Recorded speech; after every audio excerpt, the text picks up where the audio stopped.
Kemarin sama mana?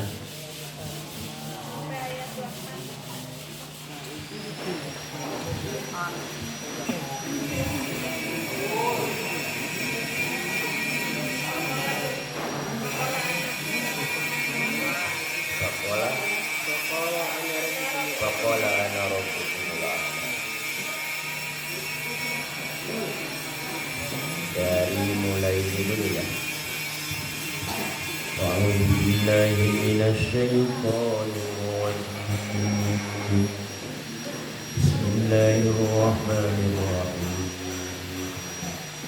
Hal ataka hadithu Musa idh nadahu rabbuhu bil wadil muqaddas tuwa idhhab ila fir'auna innahu tagha faqul hal laka ila an tazakka wa ahdiyaka ila rabbika fatakhsha wa arahul ayatal kubra wa kadzdzaba wa asra thumma adbara yas'a fa hajara fanada fa qala ana rabbukumul a'la fa akhadhahu Allahu nakala al-akhirati wal ula inna fi dhalika la'ibratan liman yakhsha. As-surah.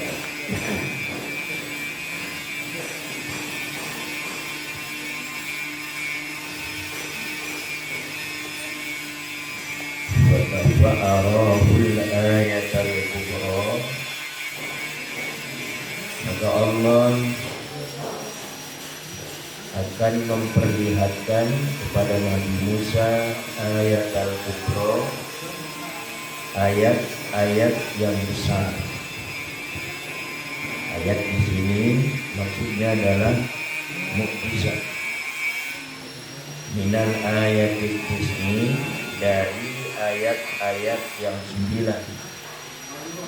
wahiyal yad awil asa, dan ayat-ayat itu adalah tangan Nabi Musa sendiri, awil asa atau tongkat Nabi Musa.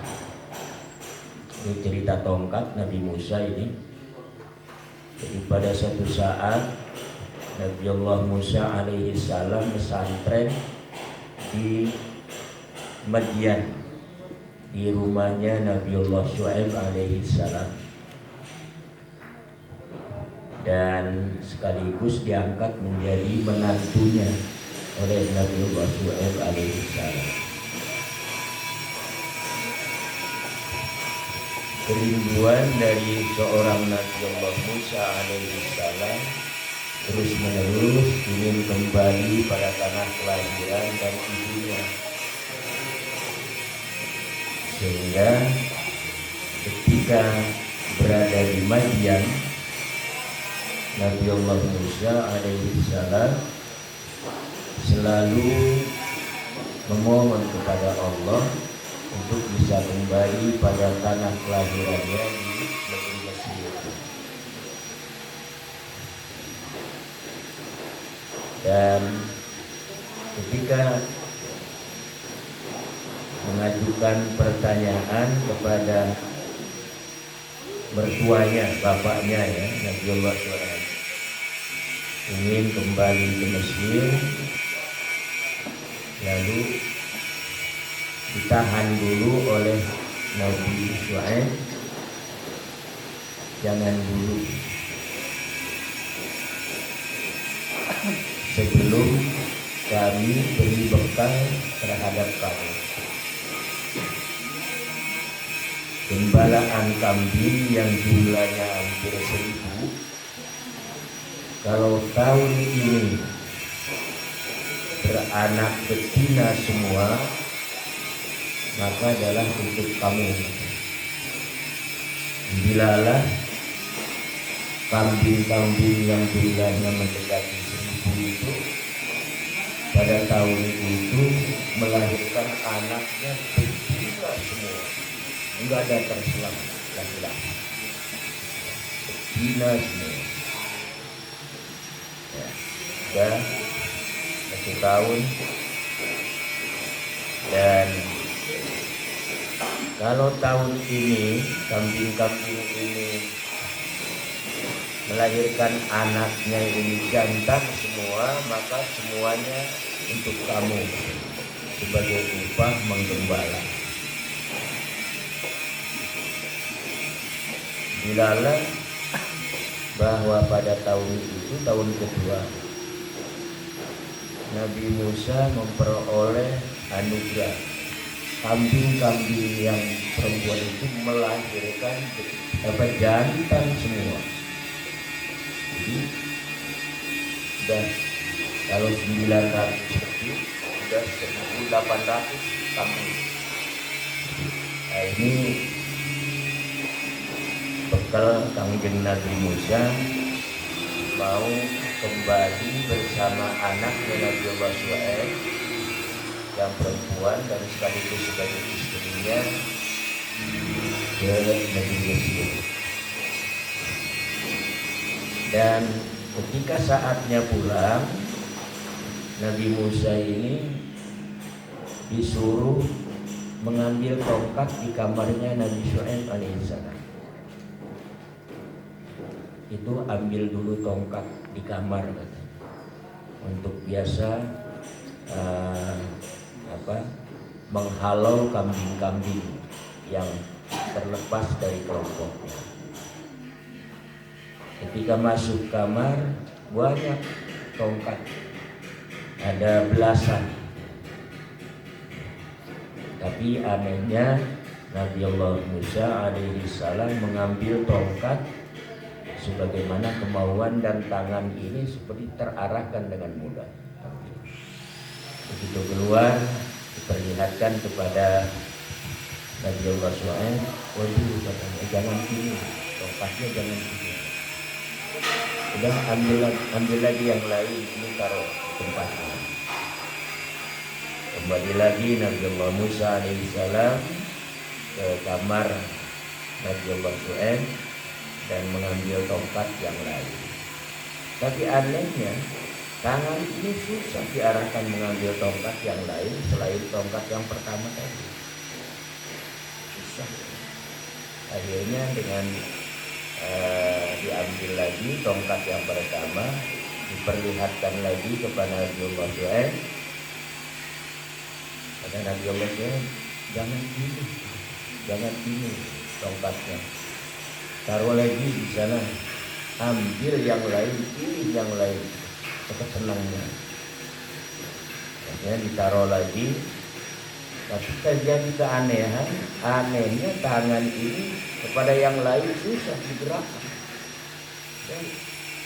Dan baru kepada tongkat yang pertama itu ya ambil dengan mudah.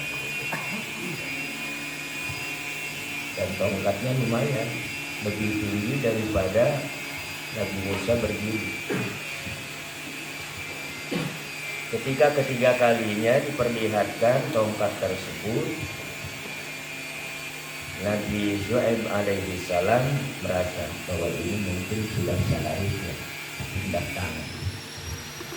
Lalu diceritakan ini adalah tongkatnya Nabi Allah Adam alaihi salam, secara turun-temurun diwariskan kepada generasi-generasi berikutnya. Ya, silakan bawa tongkat tersebut untuk menggantungkan air air yang dalam geribah itu, untuk menghalau kambing-kambing atau termasuk serigala. Ya, akhirnya tongkat itu dibawa oleh Nabiullah Musa alaihissalam. Ini ya rahasia Allah ini. Allah Maha Kuasa, tongkat Nabi Adam. Kemudian berikutnya yang mewarisi adalah Nabiullah Musa alaihissalam, yang nanti akan digunakan menjadi alat jajatan. Tahu nggak jajatan? Alat perang, ya. Alat apa? Alat untuk melawan para pesihir Fir'aun, ya. Yang kemudian tongkat ini menjadi ular yang besar, sehingga ular-ular yang disebarkan oleh para pesihir Fir'aun itu habis dimakan. Ini diantaranya ayat yang 9 adalah tongkat Nabiullah Musa alaihissalam.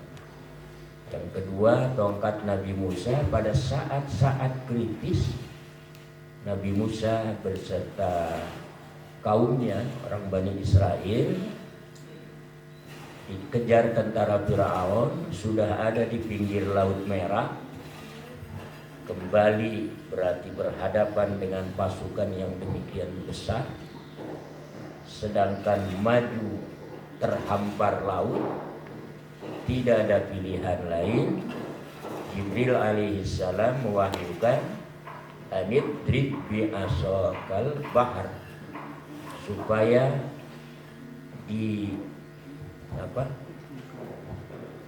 supaya dipukulkan pada laut, sehingga laut menjadi terbelah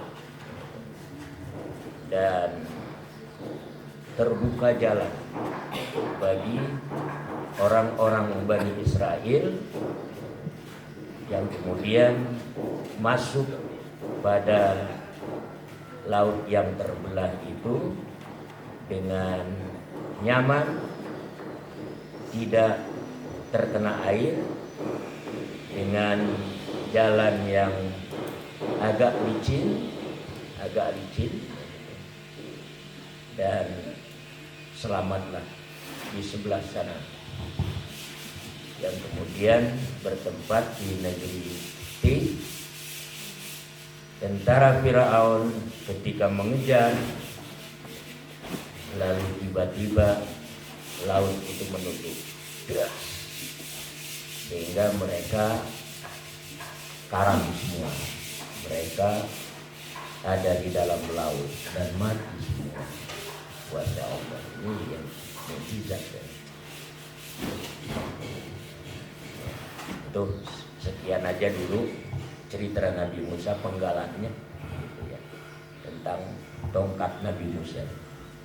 Fakadzdzaba ay Fir'aun Musa, maka menolak, mendustakan Fir'aun terhadap Nabi Musa, wa asa, dan melanggar Fir'aun Allah terhadap Allah Ta'ala. Summa adbaro anil imani, kemudian berpaling Fir'aun anil imani, dari keimanan. Mundur adbara itu sebetulnya, tetapi bukan mundur berarti orang yang takut, berpaling dari himbauan ajakan Nabi Allah Musa untuk beriman kepada Allah. Yas'a, berjalan Fir'aun fil ardi, di muka bumi, bil fasadi, dengan banyak berbuat kerusakan.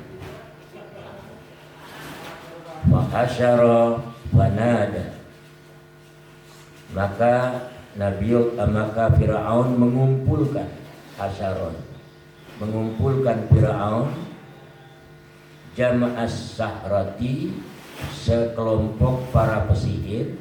Saharat itu isim fa'il ya, awas, dari sahirun, sahirani, sahirun, suharun, wa suharun, wa saharatun, sipail, para pesihir, wa jundahu, dan tentara-tentara Fir'aun.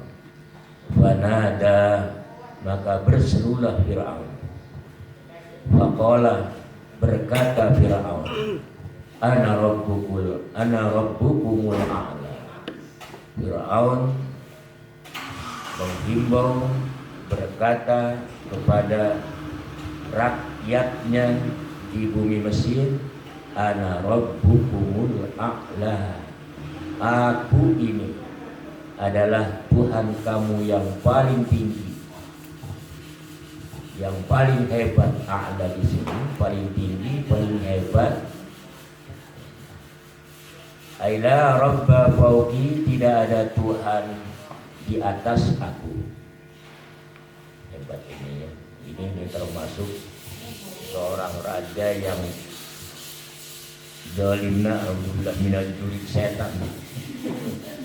Lah iya, banyak para raja-raja yang diceritakan dalam Al-Quran, tapi tidak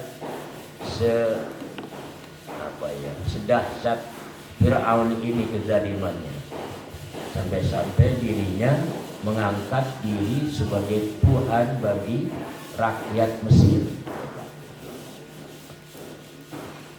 Wah, dari batur mah aing doang gitu ya. Ini sombongnya luar biasa. Fa'akhadhahullahu, maka menyiksa, menghancurkan pada Fir'aun Allahu sapa Allah, ay ahlakahu bil gharaqi, yakni menghancurkan Allah kepada Fir'aun bil gharaqi, dengan dikaramkan di laut. Jadi Fir'aun ini juga termasuk nasibnya sama seperti para tentara Fir'aun, tenggelam di lautan, bahkan kematiannya diselamatkan, bukan kematiannya diselamatkan, jasadnya diselamatkan oleh Allah Subhanahu wa Ta'ala. Seperti diungkapkan dalam sebuah ayat yang lain, al-yauma nunajjika bi badarika litakuna ayatan liman khalfah. Litakuna, ya, pada hari ini kami selamatkan badan atau tubuh engkau Fir'aun, supaya menjadi tanda untuk generasi-generasi yang akan datang, untuk orang-orang yang di belakang. Sampai sekarang di piramida itu mumi Fir'aun masih terkubur di sana, diawetkan di bumi. Nakalal akhirati, siksaan ay uqubatal akhirati, yani siksaan akhirat. Ay hadhil kalimatu, ini kalimat ini. Wal ula, ay hadhil kalimatu wal ula, dan dunia juga. Ay qaulahu qablaha ma alimtu lakum min ilahin ghairi wa kana bainahuma arba'una sanatan. Jadi kalau akhirat ini kematiannya Fir'aun dan Ula itu ketika masih hidup. Ay kaulahu, yani perkataan Fir'aun qablaha, sebelum akhirat. Ma'alim tu, ketika masih hidup Fir'aun itu berkata demikian. Ma'alim tu lakum, aku tidak pernah tahu. Lakum, bagi kamu, min ilahin, tentang Allah, tentang Tuhan, ghairi, selain aku. Wa kana bainahuma arba'una sanatan, dan ada rentang antara akhir dan yang pertama arba'una sanatan, 40 tahun. Jadi selama 40 tahun Fir'aun mengangkat diri sebagai Tuhannya orang Mesir. Tuhan kok mati. Nah ini kan gitu. Tuhan kok tenggelam di laut. Harusnya tidak tenggelam. Ya karena itu Fir'aun itu meskipun mengaku Tuhan, ya Tuhan-Tuhanan lah. Akhirnya kalau Tuhan-Tuhanan itu apabila diulang-ulang 5 kali atau 7 kali berhenti, itu menjadi hantu. Tuhan, Tuhan, Tuhan, Tuhan, Tuhan. Nah itu hantu. Monon, orang Sunda nama monon. Inna fi dzalikal madzkur, sesungguhnya pada yang demikian itu la ibratan, menjadi yakti, pasti menjadi ibrat, pelajaran. Liman yaksha, yang bermanfaat. Liman yaksha, bagi orang yang takut, yaman, kepada Allah subhanahu wa ta'ala. A'antum, ditahqiqil hamzati, dengan ditegaskan dua hamzahnya, a'antum, wa ibdali saniyati alifan, dan digantikan hamzah yang kedua kepada alif, wa tashiliha, dan dibaca tashilnya hamzah, wa idkhali alifin, dan dimasukkannya alif, bainal musahalati, dan antara musahalati, huruf-huruf yang ditashil. Yang ditashil itu yang dimudahkan bacaannya, enggak tegas. Wal ukhra, dan yang lainnya. Wa tarkuhu, dan meninggalkan ibdal. Jadi di sini ada 3 qiraat. Yang pertama a'antum, tegas hamzahnya 2, a'antum. Yang kedua a'antum. Yang ketiga antum, tidak ada hamzahnya. Antum, hamzahnya yang pertama. Jadi boleh antum, boleh antum, boleh antum, boleh antum asyaddu khalqan ay mungkirun, ay mungkirun ya, wal ba'du. Adakah antum kamu sekalian mungkirun, mungkiruna enggak? Ada enggak? Oh sama juga. Mungkiruna. Jadi kalau antum jamak mungkiruna. Mungkirul ba'si boleh dia. Berarti jamak mungkiru, ada wawunya kan? Mungkirul ba'si. Adakah kamu sekalian menolak, mengingkari kebangkitan hidup kembali? Asyaddu lebih keras, lebih dahsyat, lebih kuat khalqan ciptaannya, anis sama'u atau langit. Asyaddu khalqan yang lebih besar,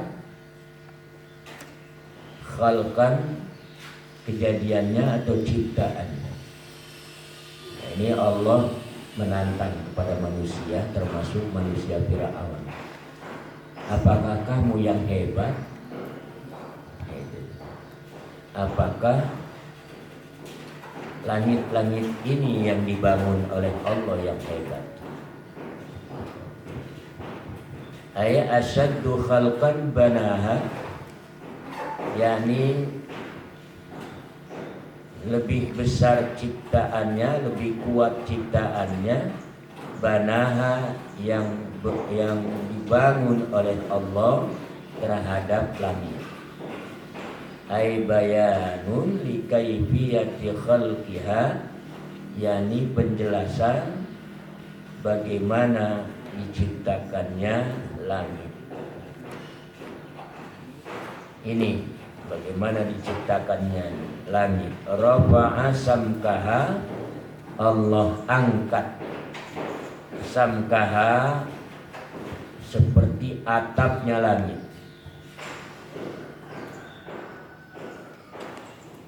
Tafsirun li kaifiyatil bina. Lafaz rafa'a samkaha adalah penjelasan li kaifiyatil bina, bagi caranya membangun, menciptakan langit. Ai ja'ala simtaha fi jihatil uluwi rafi'ah, yakni ja'ala, Allah menjadikan simtaha pada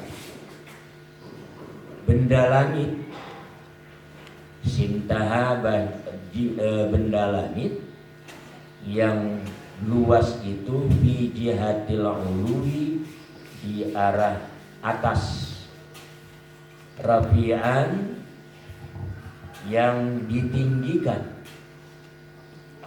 wakila samkuha sakfuha, dan menurut satu riwayat samkuha itu adalah sakfuha, atapnya langit. Jadi samak itu saqaf. Wasawwaha, kemudian Allah menyempurnakan langit. Ai ja'alaha mustawiyatan bila aibin, Allah menjadikan langit mustawiyatan sempurna, luas, bila aibin tanpa cacat atau bolong-bolong. Wa aghtasha lailaha, dan Allah menggelapkan lailaha, malamnya langit. Ay azlamahu, yakni Allah memberikan kegelapan pada malamnya. Ya, malam itu gelap. Artinya Allah menciptakan malam hari. pada langit itu sehingga langit menjadi gelap. Ya, seperti malam-malam sekarang ini, bulannya masih kecil sehingga terlihat gelap. Wa akhraja duhaha, dan mengeluarkan Allah duhaha cahaya langit. Ay abraza nura samsiha, yakni menampakkan Allah nura cahaya syamsiha mataharinya langit. Jadi untuk menjadi malam dan siang Allah menciptakan benda-benda langit. Salah satunya antaralah matahari. Apabila matahari terbenam, maka langit menjadi gelap gulita. Manakala matahari terbit, maka langit bercahaya. Nah, ini termasuk gratis ini. Gratis ini, nggak bayar. Listrik alam ini termasuk.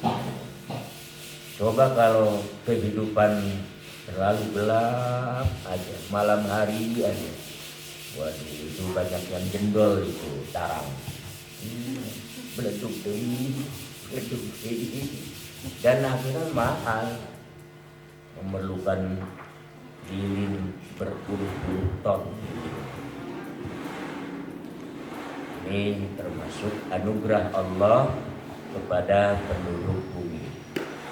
Wa udifa ilaihal lailu li'annahu dhilluha wasyamsu li'annaha sirajuha.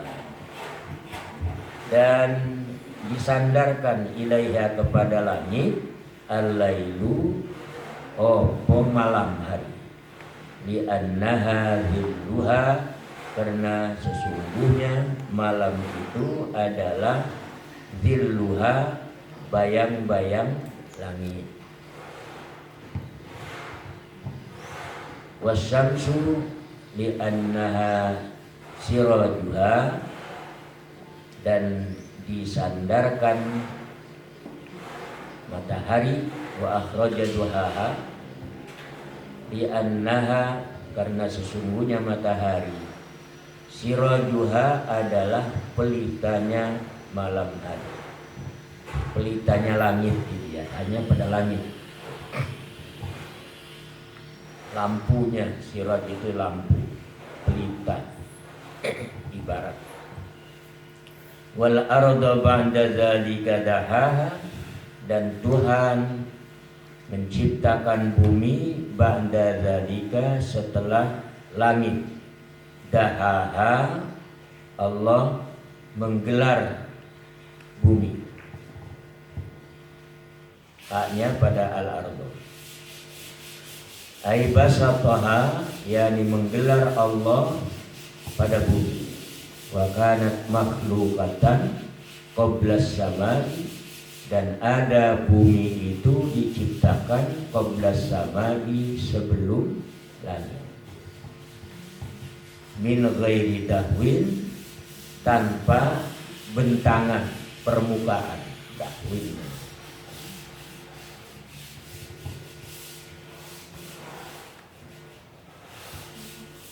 Jadi apa, bumi dulu, langit dulu? Langit dulu, bumi dulu? Ya. Ini di sini nih, wakanat makhlukatan qablas sama. Bumi itu diciptakan sebelum langit. Berarti bumi dulu, baru langit.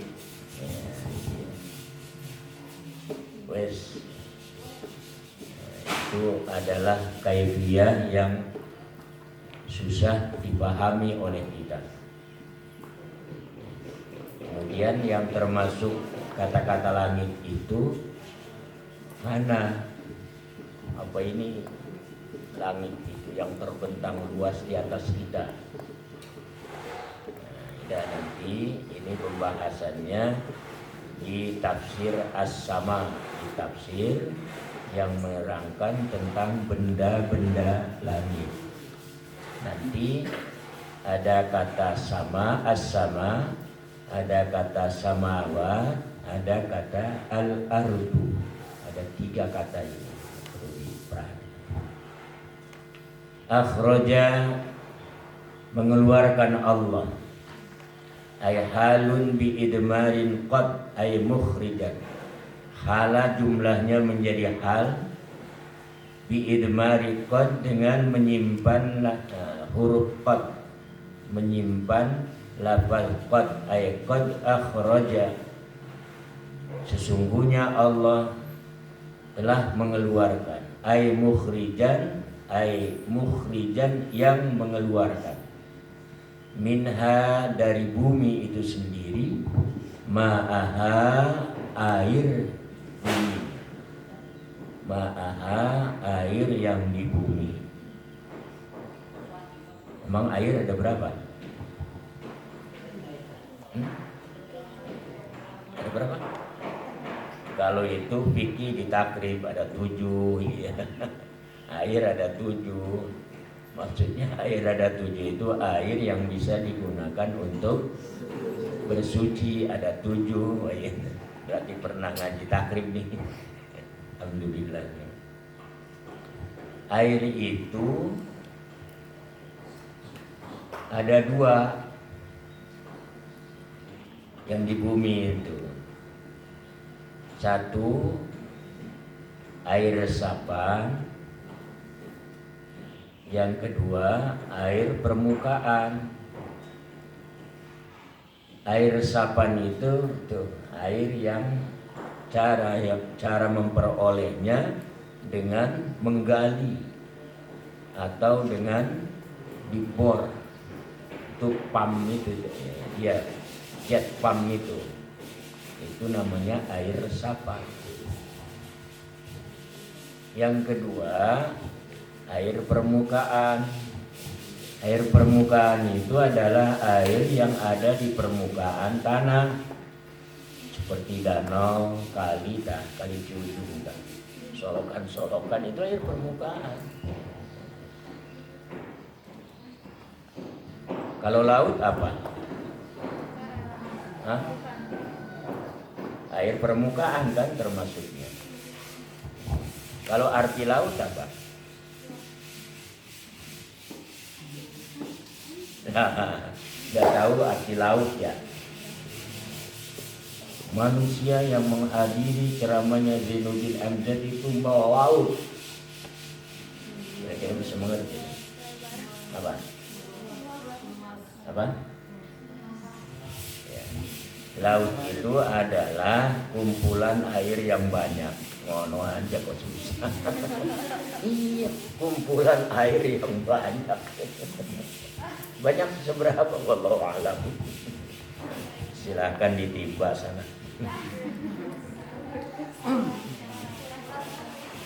Ai bitafjiri uyuniha, dengan memancar sumber-sumber airnya, sumber air dari bumi. Wa mar'aha, dan tempat-tempat untuk menggembalakan hewan-hewan. Nama an-na'ama, awas jangan an-ni'aman. An-na'ama minas syajari wal usbi wa ma ya'kuluhun nasu minal aqwati was thimari atau was samari wa itlaqi isti'aratun. Aima tara'ahun na'ama, sesuatu yang kamu menggembalakan, tar'ahu menggembalakan, an-na'ama hewan-hewan, sesuatu itu mak di situ itu terdiri diantaranya asyajar, pohon-pohon. Nah kalau pohon besar untuk konsumsi apa ini? Konsumsi jerapah, dan itu hebatnya. Kalau dulu itu pohonnya gede-gede, maka diciptakanlah jerapah, penciptaan jerapah sehingga jerapah bisa makan. Waktu itu bumi belum ada rumput-rumput. Sebab kalau ini pohonnya besar, pohonnya tinggi, belum ada rumput, hewan gak bisa makan. Maka jerapah diciptakan hewan yang bisa makan. Jadi hewan purba itu jerapah itu, peninggalan yang sampai sekarang masih ada. Wal usbi dan rumput, wa ma ya'kuluhun nas dan sesuatu yang dimakan oleh orang-orang. Minal akwati dari tanaman-tanaman bahan makan pokok, wasamar dan buah-buahan. Manusia makan rumput enggak? Hah? Makan sayuran, genjer itu. Kangkung. Nah itu rumput-rumput. Saladri. Makan. Enak aja. Akwat ini seperti gandum, seperti jagung, seperti padi ya. Wasimar dan buah-buahan termasuk ya buah kadu, buah kacapi gitu. Masuk silakan. Wa itlaqul mar'a alaihi isti'aratun. Adapun mengucapkan lafaz mar'a alaihi terhadap orang-orang ini adalah isti'aratun, sebagai kata pinjaman. Ini sudah bahasanya bukan lafaz makna lagi, tapi bahasanya bahasa metafora, ya. Bahasa kiasan. Mar'a itu artinya tanah lapang yang banyak ditumbuhi, di mana tumbuh-tumbuhan itu dimakan oleh siapapun, apakah hewan, apakah termasuk manusia. Mar'a ini ya. Wal jibala arsaha, dan Tuhan menciptakan gunung-gunung, arsaha yang menguatkan bumi. Arsaha yang menguatkan bumi, ay asbataha ala wajhil ardi litaskuna, yakni menetapkan Allah, mengokohkan Allah, menguatkan Allah terhadap gunung-gunung, ala wajhil ardi, di atas permukaan bumi, litaskuna, agar diam bumi tersebut. Awalnya bumi itu tidak mau diam, goyar-goyor baik gitu, goncang, sehingga Allah ciptakan gunung-gunung, dan gunung-gunung ini menjadi penguat dan penetap dari bumi tersebut. Jangan layar gloyor ke sana kemari.